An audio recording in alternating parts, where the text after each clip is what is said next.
G'day guys, welcome back to my channel. My name is Wildkard. Thank you for being here watching my content. I really do appreciate it. You are here today because it's Wednesday and it's time to read some rugby news. Super Rugby Round 8 happened last weekend. It was a bye round, so only four games were played. First game up, Moana Pacifica hosting the Reds in Samoa. This was looking like a really hot game. The Reds really came out quite clinical over the Moana Pacifica, and took a really early big lead. Moana Pacifica did come back late in the second half, but it was just too far of a gap for them to reach. 28 points to 14 down to the Reds. Second game on Friday night, and this was the game I look forward to the most on the weekend. Brumbies hosting the Endurers, the top team of Australian side hosting the new, I guess, Enduro team. And this was really much better game than I expected. Endurers came out losing quite a bit, 19 points down, and then claw themselves back to 14 points to 19 at half time. And then second half, the Endurers looked like they're taking the lead around 66 minutes, and then controversies everywhere. The referee decisions seem to be biased, have favored the Brumbies quite a bit late in the second half, and really, there was a yellow card against the Endurers late around with about 10 minutes left, and saw the Brumbies pull away in the last 10 minutes against the 14 team 14 team Fijian Enduro team to win the match. So a little bit disappointing, very disappointing for Enduro fans, and the referees were no doubt quite controversial out of this game. And then on Saturday morning, lunchtime, this was between the Hurricanes versus the Chiefs, the top of the table, head of the table clash between two New Zealand sides. The Hurricanes went down 70 points to 33. The Hurricanes was leading quite comfortably at halftime. I think it was 17 points to 8. And D-Mac was looking at a little bit out of his depths against the Hurricanes. Missed the number of conversions, missed a couple penalties, and then second half, D-Mac really came out and took another level up for the Chiefs, and the Chiefs 4-pack as well. Brody Retalli, Somasani Takiaho, and Sam Cane really brought the physicality, so there was a massive lift in D-Mac's performance in terms of his accuracy and the forwards' physicality. And the Hurricanes on the other side really took a dive in their line-out execution, and as a result, unanswered points in the second half. The Hurricanes couldn't score a single point, not a single point in the second half, and the Chiefs was able to walk away 33 points to 17. Quite a bit of a dribbing, I feel like, in the second half over the Hurricanes. And then the final game of the evening, the Waratahs versus Western Force. A lot of Force fans think that this was probably the worst performance by the Western Force of the season. The Waratahs wasn't that clinical, to be fair, but was able to quite comfortably walk away with 36 points over 16 margin. I did feel like the Western Force away jersey looked really, really bad. This like yellow stripy jersey looked like I think it was Hawke's Bay in New Zealand. It looked like a provincial rugby club jersey that they had borrowed. Like an amateur jersey that borrowed from New Zealand, and just really didn't look good. Didn't look like a professional jersey. Really, they really should fix that. It's just not a good look on Western Force. It literally looked like the Waratahs were playing against amateurs, and it really the poor jersey design really made it look a lot worse. So overall, let's quickly look at ladder. Chiefs still at the top, undefeated. Brumbies is the only Australian team in the top 5. Yeah, top 5, only Australian team. So Brumbies was there. Hurricanes, Crusaders, Blues rounding up the top 5. And then Queensland Reds. The Reds, despite being 6th place, there's a massive gap between 6th place and the top 5. The top 5 teams are truly a level above the bottom 7 teams. And then all the way to the bottom, so eliminations, only 3 teams will be eliminated. So the top 8 goes into the elimination round. So Fijian Enduro just on 8th position. Enduro on 9th position. Actually, this is wrong. The Waratahs is actually 8th. But it says 9th. But Enduro is actually 8th position. The Waratahs is actually, Enduro is actually 9th position. So 4 teams will be eliminated. Enduro, Rebels, Western Force, and Moana Pacifica. So Enduros, if they want to make top 8, still have to really try that bit on to try to get themselves up there. Even with just the difference between the Tars and the Enduros. The Tars have won fewer games, but the Waratahs has won a lot of bonus points. And so the Enduros really wanted to get those bonus points, and that'll be very crucial for them qualifying for the top 8. Big task this weekend against the Chiefs. We might see a miracle, but it's going to be exciting regardless. And then we got the Rebels, Western Force, and Moana Pacifica truly down. I really felt the Rebels probably had a chance to make the top 8. Maybe yeah, if they really look good this season at the start, but really the performance is starting to slump quite a bit at the moment. So next up, speaking of Fijians, the Flying Fijian national team has received a new sponsorship worth $3.8 million, 1.36 million pounds from Fiji Water. I think it's that water bottle, Fiji Water. But yeah, they have received a lot of money from the water company to sponsor their jersey. Unfortunately, the sponsorship won't be on the Rugby World Cup jersey because those jerseys don't have any advertising. The Rugby World Cup jersey, so this will just be for literally like support kits, games before Rugby World Cup in the Pacific Nation Cup in the warm up matches, but in the actual Rugby World Cup there will not be any advertising on it. But yeah, it's a really big deal for Fijian Endurers. They really need that money to help them build up, just get the right support and coaches that they want for their team.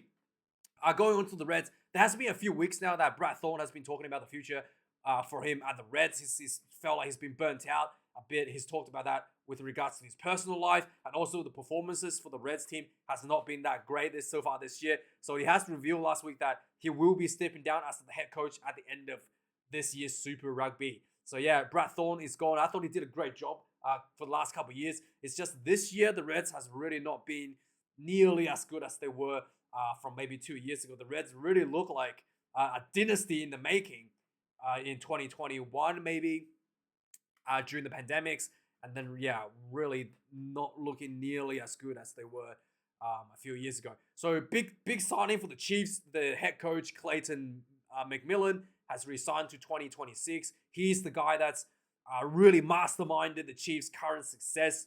There was some talks that he's taken a lot of, he's studied the European teams a lot, the success of the Irish teams, and then he's transferring that into the Chiefs.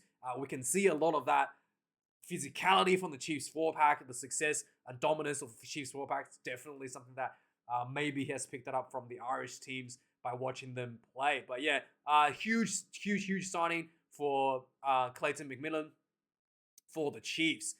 Next up, we've got Eddie Jones. Obviously, it's going to have a training camp. I think now they're having a training camp in the Gold Coast. This is the first training camp for Eddie Jones, but he's already suffering some injury issues. So they had 6 people? How many is it?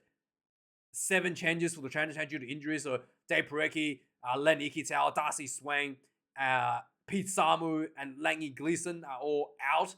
As a result, Eddie Jones has brought in Lockie Swinton, Redcard Swinton, Isaiah Peresi on the outside center, Reese Van Neck and Rory Scott. Also, Matt Faisler gets a chance. And then, Ryan Smith. And also, finally, Harry Wilson. A lot of people wanted him to step up for the Wallabies. So, Eddie Jones is giving him a chance at the training camp. Next up, so World Rugby will be looking at trialing the TMO bunker in the under-20s. Under-20s World Cup at the moment. Before the actual World Cup, they're going to trial this. So if that goes well, they're going to be able to actually use this at the World Cup. Obviously, a couple of things that has led to this. Obviously, the Freddie Stewart red card against Ireland. Everybody felt that was a rush decision, and it should have been probably a yellow because he was dropped charges after the match. So they're going to look at introducing the bunker. It's something that they're already doing now in Super Rugby, where if there is an incident, there's an incident, they'll just give it a yellow card, and then they'll have the TMO taking that 10 minutes to clearly to review that. They have the TMO to review that yellow card to see if it warrants a red, and that's basically the process. But the obviously the Australian one is a little bit different because Australian Super Rugby has 20-minute red cards, so you will go from a 10-minute to a 20-minute ban.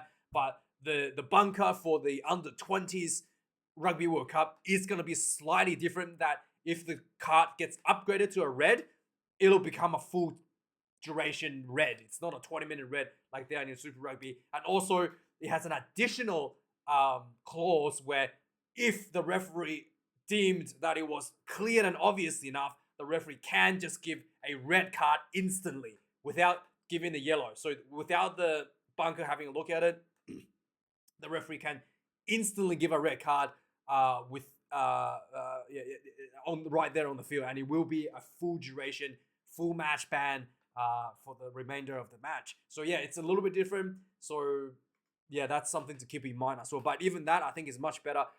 To give something like the Freddie Stewart incident, to give a yellow card and then to have the TMO review it, will result in a much better, minimize some of the issues that people are having.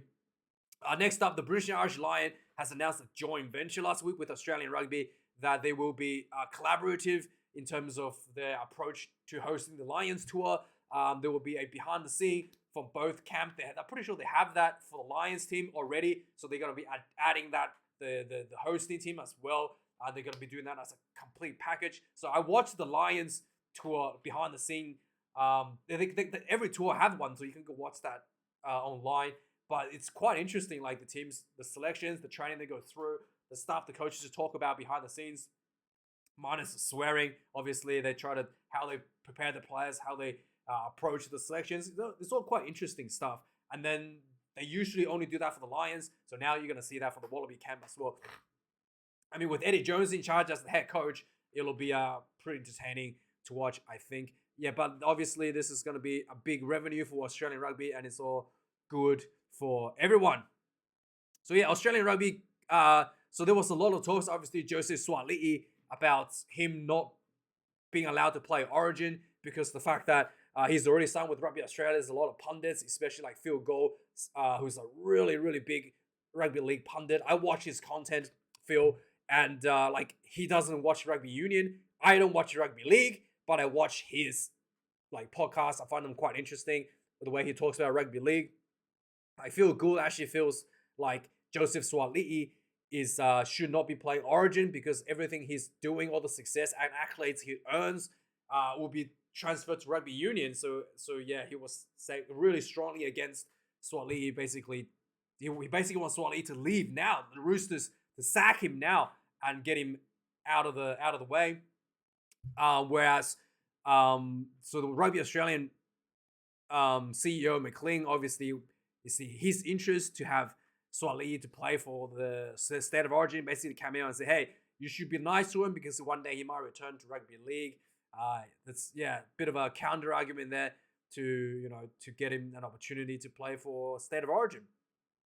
Next up, so the Japan League One has obviously they have a really stacked competition nowadays with a lot of international test players playing in Japan with big money. In fact, a lot of the Wallabies are playing in the B League. Believe it or not, Japan has a Division 2, something that we don't even have that in Australia, a Division 2.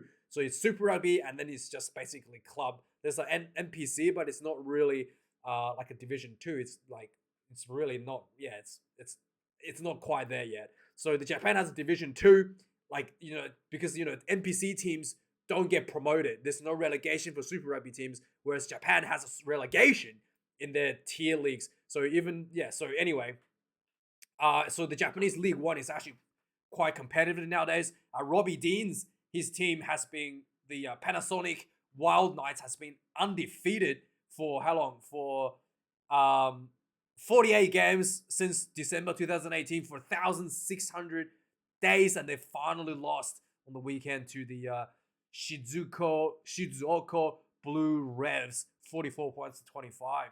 Yeah, big losses. But obviously, one of the things I'm talking about, like Tom Banks, Honda Heat is in Division 2, and I'm pretty sure, what's his name?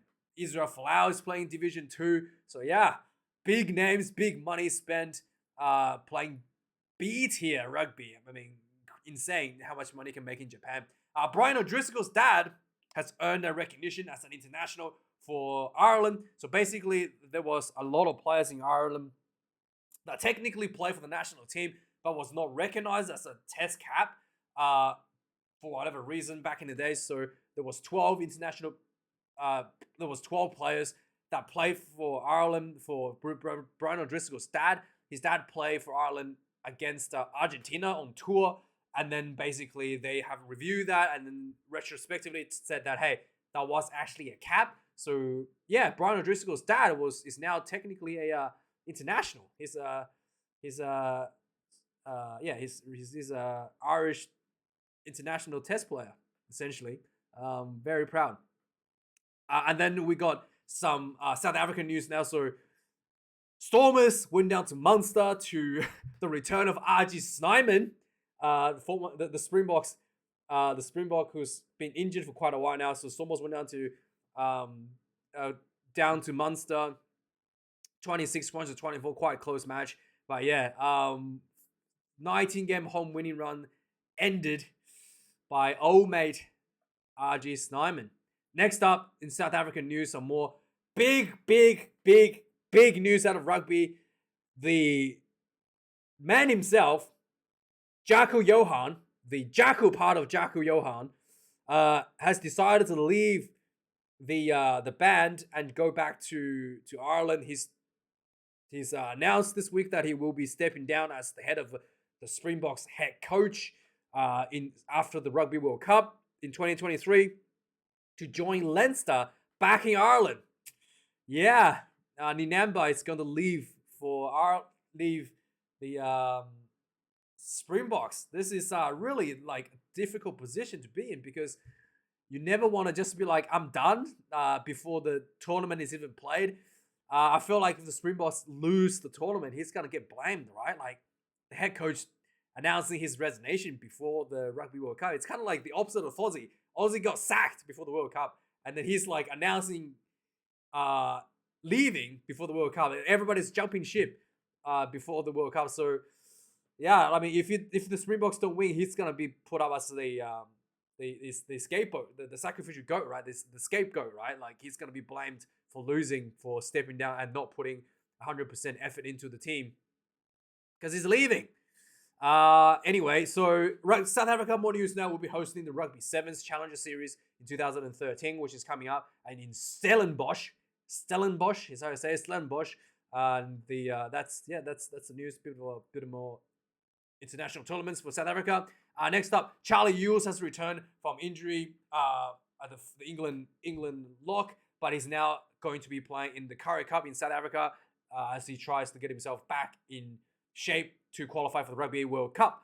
Next up, we've got bad news for Billy Vunipola. He's out with a very severe knee injury. It's a knee injury.